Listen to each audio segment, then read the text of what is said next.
자, 심리극의 기본 개념들이 있다라고 했는데요. 자발성, 창조성, 즉흥성이라고 하는 것도 있었습니다. 어떤 순간 실존적인 측면, 실존적인 접근을 강조하는 게 지급력이라고 말씀을 드렸습니다. 자, 그 다음에 당연히 카타르시스가 나와야 되겠죠. 카타르시스와 통찰입니다. 환기, 정화, 이 감정 표출로 인해서 정화가 되고 그 다음에 거기에 대해서 깨닫는 것이다. 행위화가 빠질 수 없죠. 행위 갈증도 있다 했습니다.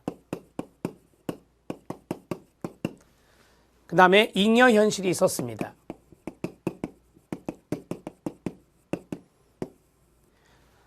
자, 우리가 이제 그 꿈이라든지 백일몽이라든지 이런 것과 연관성이 있는 것들, 이런 것들이 거기 나온 대로 무형의 정신세계의 어떤 현실, 상상에 의해서 변형되거나 축소되거나 확대될 수 있는 어떤 현실, 이런 것들을 잉여 현실이다 이렇게 이야기했고요. 자, 역할이론이란 게 있었죠. 역할이론.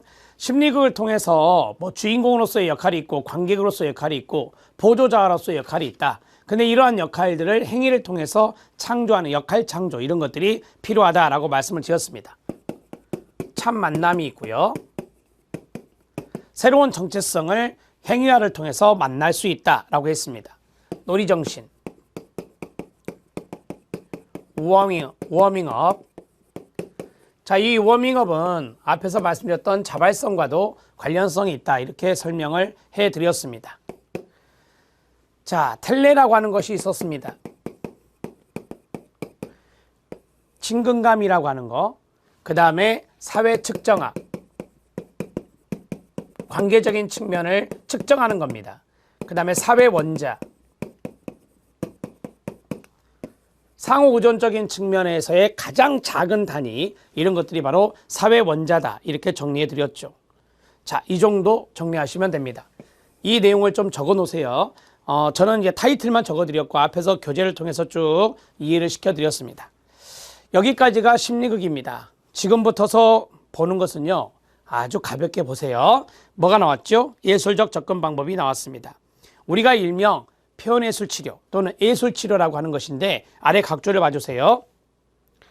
자, 예술 치료는 음악, 인화, 미술, 무용, 연극, 레크레이션, 문학, 시 등과 같은 창작 예술을 통해서 심신의 어려움을 겪고 있는 사람들의 심리 상담이나 치료 또는 일반인들의 정신건강을 위해서 활용하고 있습니다.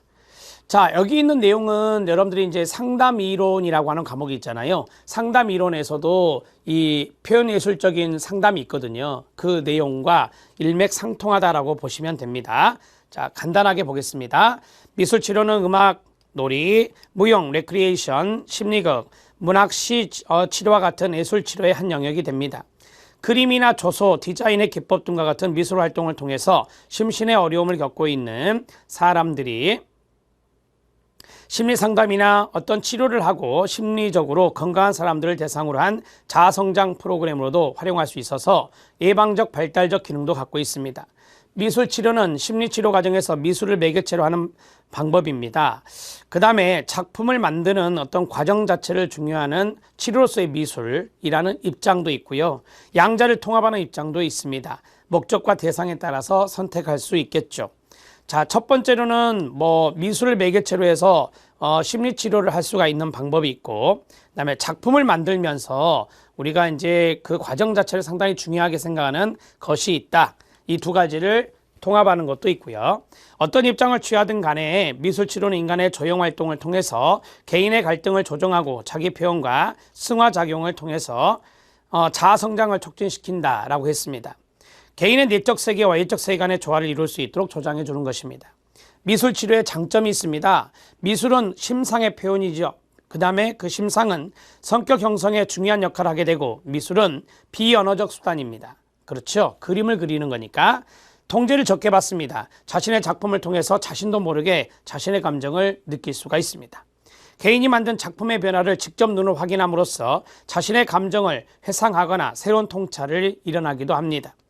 미술에서 언어와 같은 규칙이 필요 없으며 공간 속에서 연관성들이 발생하기 때문에 개인의 경험을 이해하기가 쉽습니다. 미술 작업은 단순한 신체의 운동이 아니라 창조적 에너지를 발산하는 것이라 할 수 있습니다. 그래서 각종 부적응자들의 심리치료 과정에서 미술을 매개로 해서 이용하기도 하고 미술 작업 자체를 중요시하여 창작 활동을 통해 치료해 나가기도 합니다. 미술 치료는 1대1의 개인 상담 치료에서도 할 수 있지만 집단을 모아놓고 할 수도 있습니다. 그래서 집단 상담의 기초에 이게 들어가 있는 것입니다. 음악 치료입니다. 음악 치료는 음악을 통하여 심신의 기능 상태를 재확립하고 유지하고 개선시키고자 하여 부정적 심리와 행동을 바람직하고 만족한 상태로 변화시킵니다. 음악 치료법에는 먼저 음악을 연주하는 것이 있는데요. 노래 부르기, 악기 연주, 음악 작곡, 즉흥 연주 등이며 내담자가 자유자재로 쉬운 리듬 악기를 통해 자신의 감정을 표현하는데 이때 몸짓이 매우 중요하다 합니다. 즉흥 연주는 인간관계에 도움이 되며 노래 부르기는 가사 내용을 활용하면 치료에 효과적이다. 가사를 음미하니까요. 그 다음에 음악 청취, 감상은요. 정신치료나 음악과 동작을 통한 치료, 레크레이션, 음악치료, 긴장, 이완 등의 치료법 등을 들 수가 있습니다. 음악치료의 단계를 보면 활동중심 음악치료 단계, 사회적 상호작용 효과라고 하죠. 통찰, 과정중심 단계, 감정의 언어화, 분석적 카타르시스 단계, 무의식 표출 이러한 것 등이 있고 상담에서는 라포 형성으로 음악을 사용하기도 합니다. 놀이치료입니다.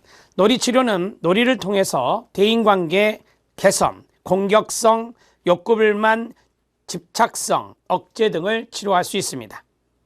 놀이의 생리적인 면과 내적인 욕구, 상호관계적인 면, 사회문화적인 면 등의 기능을 활용하는 것이며 여기서는 정신분석학이나 인본주의, 행동주의, 발달심리 등의 이론을 바탕으로 하고 있습니다.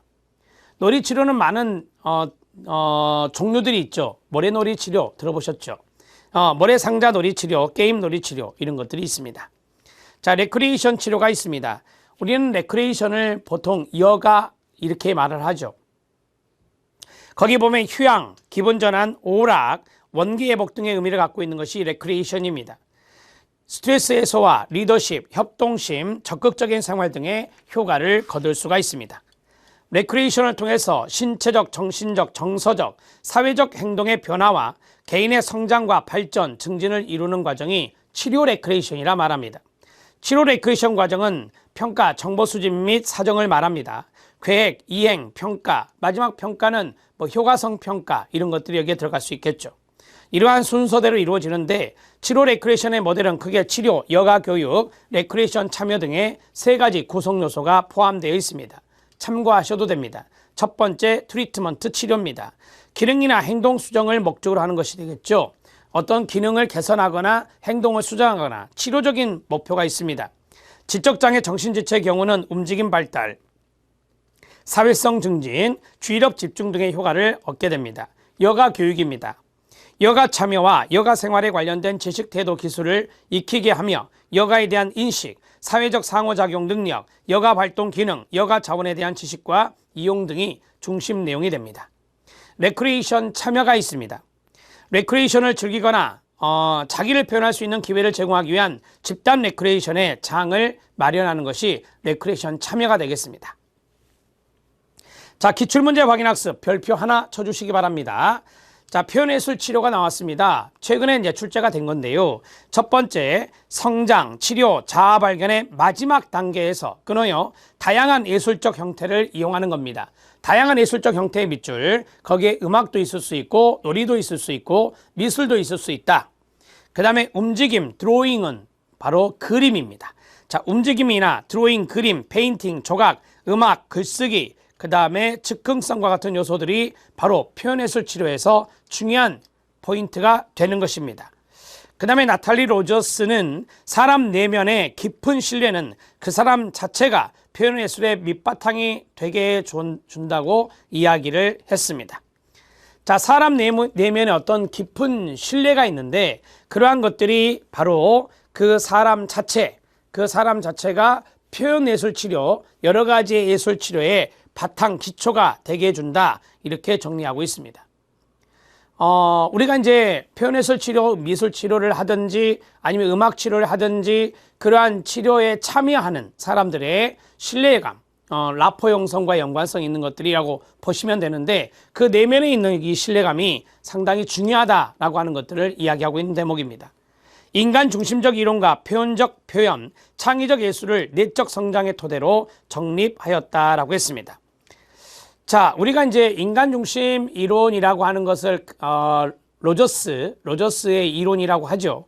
이 통합적인 표현이나 창의적 예술 이런 것들이 다 내적인 성장의 토대로 정립이 된 거다라고 했는데 가장 중요한 단어가 내적 성장이에요.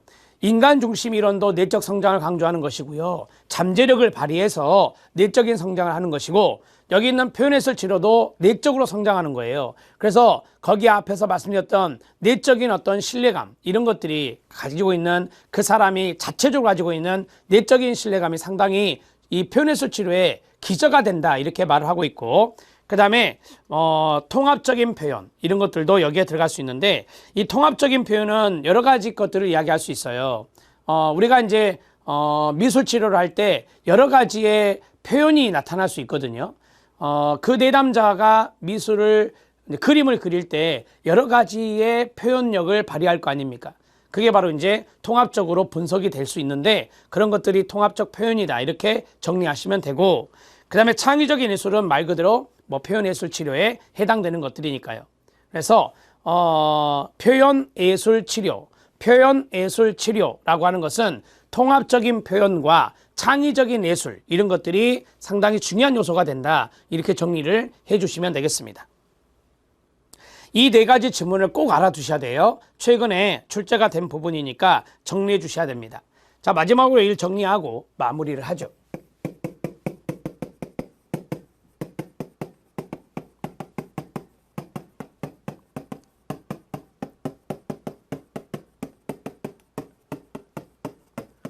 자, 내담자의 또는 집단원의 내적 성장을 강조하는 것인데 제가 이거를 의도적으로 나누었잖아요. 이렇게 나누었어요. 이 표현은 통합적 표현이고요. 통합적 표현이고 그 다음에 예술은 창조적 예술, 창의적 예술 이렇게 이야기할 수 있다 이 말이에요. 그래서 표현예술 치료에서 강조하는 것들이다 이렇게 보시고 자, 여기 안에서 저는 이런 이야기를 해주고 싶어요. 존중감이 필요하다. 그 다음에 공감이 필요하다. 그 다음에 자기 자신을 노출하는 진솔성이 필요하다. 이런 것들로 인해서 내담자는 성장이 가능하다라고 하는 거예요. 내담자 성장은 내담자의 변화를 이야기하는 거죠. 집단원의 변화를 말하는 거예요. 이걸 강조하는 게 무엇입니까? 인간중심 이론이잖아요. 칼 로저스의 인간중심 이론이 바로 여기에 들어간다 이렇게 보시면 된다 이 말이에요. 이해되셨죠? 그 다음에 표현예술 치료는 다양한 거기 보면 1번에 보면 다양한 형태를 이용한다라고 했거든요. 다양한 형태를 활용한다. 다양한 형태를 활용하는 것이 바로 여기에 해당된다. 미술도 있고 음악도 있고요. 그 다음에 문학 시도 있고요. 글쓰기 이런 것들이 여기에 들어갈 수 있겠죠. 자, 그 다음에 그 2번 같은 경우는 즉흥성과 같은 요소들도 포함된다라고 했어요. 즉흥성 요소 포함된다. 이렇게 정리하시면 돼요. 나머지 것들은 다 아시는 것들이니까. 그 다음에 세 번째는 사람 내면의 깊은 신뢰 이런 것들이 상당히 중요하다라고 했어요. 여기서 사람은 집단원이라고 쓸게요. 우리 집단 상담하니까. 집단원 내면의 신뢰. 집단원 내면의 신뢰는 여기 우리 지금 표현예술 치료에 있어서 상당히 밑바탕이 되는 것들이다 라고 했어요. 표현예술 치료의 기초다 이렇게 정리할게요. 표현예술 치료의 기초가 되는 부분이다 이렇게 정리를 할 수 있습니다. 자, 표현예술 치료까지 정리했고 최근에 출제된 문제들을 다시 한 번 더 상기시켜 드렸습니다. 다음으로 챕터 2 집단 상담의 실제에 대해서 보겠습니다. 1절 내용까지 해보도록 하겠습니다. 제1절에 보면 집단 역동에 대한 이해에서 집단 역동성 이해 영역이 있는데요. 집단 역동은 서로 성원들이 상호작용하는 힘을 말하거든요. 그것을 이해하시면 되는데 1번 집단 역동은 집단 구성원들 간의 전체적 상호작용을 말한다. 그 다음에 집단 상담은 상담자와 10명 내외의 집단 구성원들로 상호작용이 활동적이고 활기있게 끊임없이 변화하며 일어나기 때문에 역동이라는 용어를 쓰는 겁니다. 집단 역동은 집단 역학과 동의어가 됩니다. 집단 역동은 집단 과정을 분석하기 위해 일반적인 체계 이론을 적용하는데 체계 이론이란 한 사람의 행동을 집단 체계 내의 한 부분으로 이해하는 방법이 되겠습니다. 그래서 집단원의 한 행동이 다른 사람들에게 영향을 주고 서로 상호 교류를 하는 것이죠. 자, 집단 체계 이론의 관점에서 볼 때 집단 상담은 각 구성원들에게 미치는 집단의 힘이 있는데 상담자의 임무는 뭐냐? 바로 집단 과정에 영향을 미치는 주요 요인들을 규명하고 분석을 해야 되고요. 집단 상담의 목표를 달성할 수 있도록 통제해 나가는 것입니다. 자, 청소년 집단 상담 역동의 구성 요소가 있습니다. 자, 역동의 구성 요소가 중요한 단어예요. 역동의 동그라미치고 구성 요소 밑줄. 첫 번째, 의사소통과 상호작용입니다. 우리가 역동은 이렇게 다이나믹스라고 하는 상호작용하는 요소를 바로 역동성이다 이렇게 말하거든요. 그러면 여러분들은 거기 타이틀을 쭉 읽으면서 상호작용의 힘을 느끼게 된다라고 생각하고 보셔야 됩니다. 첫 번째가 의사소통과 상호작용이죠. 의사소통도 상호작용의 개념이에요. 발신자가 있으면 수신자가 있고 거기에 대해서 상호교류가 이루어야 커뮤니케이션이 되는